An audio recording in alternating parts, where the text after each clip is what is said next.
बाबा शिव को सदैव याद रखें और शक्ति को बढ़ाते रहें। दुनिया में किसी की मदद की जरूरत नहीं पड़ेगी। इतने बुद्धिजीवी हो जाओगे कि लोग तुम्हारे पीछे रहेंगे। इसी के साथ में हमारे परम मित्र, परम सहयोगी डॉक्टर संजीव कुमार कानपुर से प्रश्न आया है, विश्व युद्ध होगा कि नहीं। इस समय की प्रेजेंट ऑफ टाइम की स्थिति बताई। क्योंकि युद्ध कई जगह शुरू हो चुके हैं।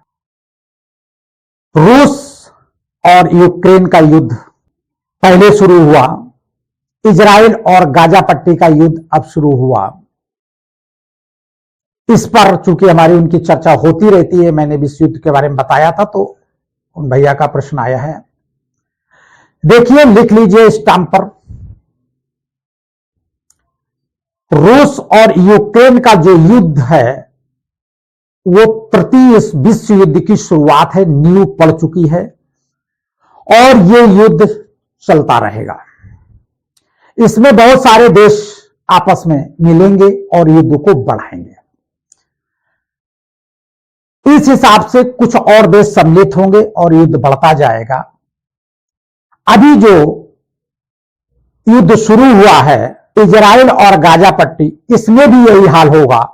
मुख्य भूमिका तृतीय विश्व युद्ध की रूस और अमेरिका है। अमेरिका इस समय पीछे है क्योंकि यूक्रेन की मदद बैक साइड से कर रहा है। अभी सामने नहीं आया, लेकिन ये सामने आएगा, रूस के सामने आएगा। तृतीय विश्व युद्ध की शुरुआत रूस और अमेरिका के द्वारा होगी। अमेरिका कहीं ना कहीं इन्वॉल्व होगा, युद्ध बढ़ेगा, स्थितियां खराब होगी। और अभी इजराइल और गाजा पट्टी की स्थिति है, इसमें भी युद्ध बढ़ेगा, घटने वाला नहीं। ऐसे ही कई सारे देश आपस में मिल मिल के एक दूसरे का सपोर्ट करते करते ये तृतीय विश्व युद्ध का रूप ले रहा है। 100% गारंटी है कि तृतीय विश्व युद्ध की नींव पड़ चुकी है और पौधे बड़े बड़े हो चुके हैं और फल लगने के लिए 10 वर्ष का समय है। 10 वर्ष के अंदर फल लगेंगे और फल ऐसे होंगे कि इस विश्व का समापन काफी प्रतिशत में हो जाएगा। ये फल 10 साल के अंदर प्रभावी होंगे। अभी छोटे छोटे फल लगेंगे, यही अभी धीरे धीरे वो खत्म होंगे, फिर कुछ खराब होंगे पौधे फल और फिर लगेंगे। जब तक पकते पकते उस फलों का समय आएगा तब तक 10 वर्ष हो जाएंगे। 10 वर्ष के अंदर पूरा विश्व आग का गोला बनेगा। ध्यान रखिए, भारत को छोड़कर सभी युद्ध करेंगे, सभी देश युद्ध करेंगे। एटॉमिक बम, परमाणु बम और मिसाइल से सभी देशों का सत्यानाश होगा। भारत में गृह युद्ध होगा, जो हमारे शास्त्रोक्त है कि वैतरणी बहेगी।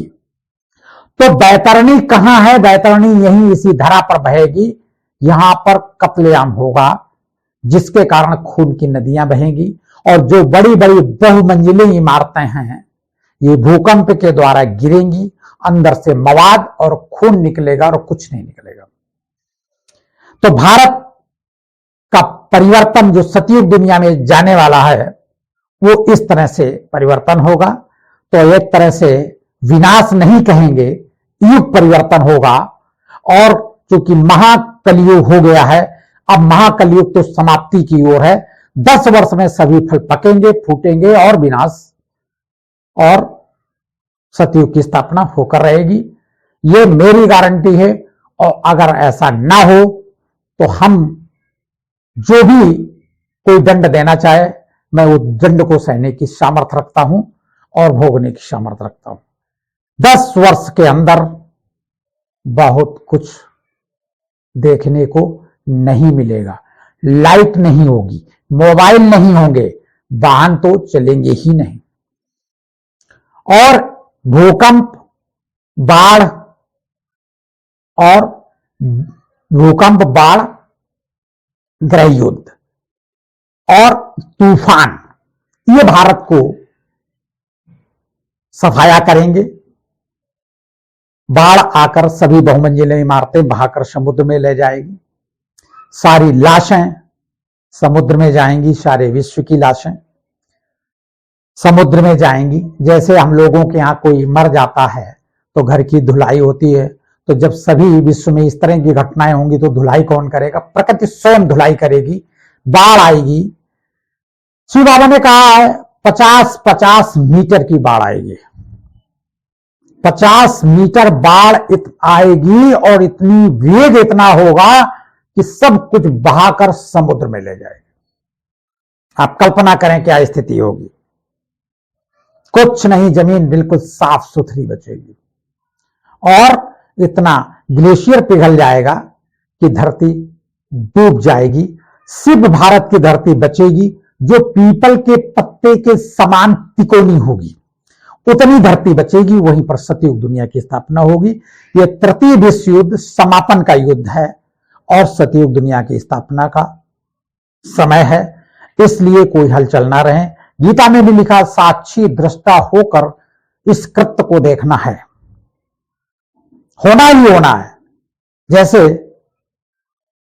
पांडवों की मदद भगवान ने की थी, जो परमात्मा भरोसे होंगे भगवान उनकी रक्षा करेगा। और सुनिएगा, बाबा ने एक बात और कही थी, शिव बाबा ने, भूख मरेंगे, भूखे भी लोग मरेंगे स्थिति विश्व युद्ध में। वो अपने अपने घरों से स्वयं चेक कर ले कि कितने दिन का राशन घर में है।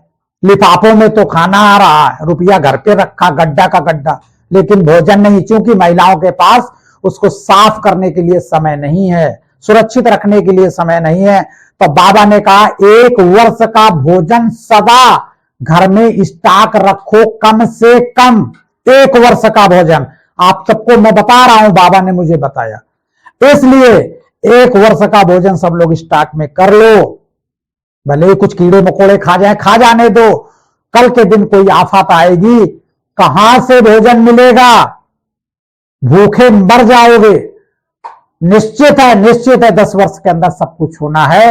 ये मेरी ज्योतिष गणना, बाबा की गणना मुझे बता रही, जहां बाबा बता रहा वहां ज्योतिष का काम खत्म हो जाता है। इसलिए सदा शिव बाबा को याद रखें। उस समय अगर शिव बाबा को जो याद करते रहेंगे, योग शक्ति में होंगे, बाढ़ आएगी, उनके चरण छूकर चली जाएगी, बाढ़ उनको डुबो नहीं पाएगी। जैसा कि हमारे धार्मिक पुस्तकों में दिखाया गया है कि कृष्ण सूप में जा रहा था और उसका पैर यमुना नदी ने छुआ और यमुना नदी घट गई। उसका यही रूप होगा जो लोग शिव बाबा की याद में होंगे, और उस याद की ताकत से बाढ़ आएगी और पैर छूकर वापस चली जाएगी, उस डूबेगा नहीं। इसलिए गीता में भी साफ लिखा हुआ, साक्षी दृष्टा, भगवान को याद करते हुए आंखें खोल के भगवान को याद करना और साक्षी दृष्टा होकर कत्लेआम देखिए। कोई भी तुम्हारा कत्ल नहीं कर पाएगा, क्योंकि तुम्हारे साथ परमात्मा शिव होगा। वो तुम्हारे पास आएगा तो तलवार और कटारी लेकर, लेकिन कर कुछ नहीं पाएगा, उसका मन बदल जाएगा। ताकत तुम्हारे औरा तुम्हारे अंदर इतना होगा कि उसका औरा के अंदर उसके घुसने, उस राक्षसी प्रवृत्ति के घुसने की ताकत नहीं होगी। और साक्षी दृष्टा होकर इस महासंग्राम को देखेंगे।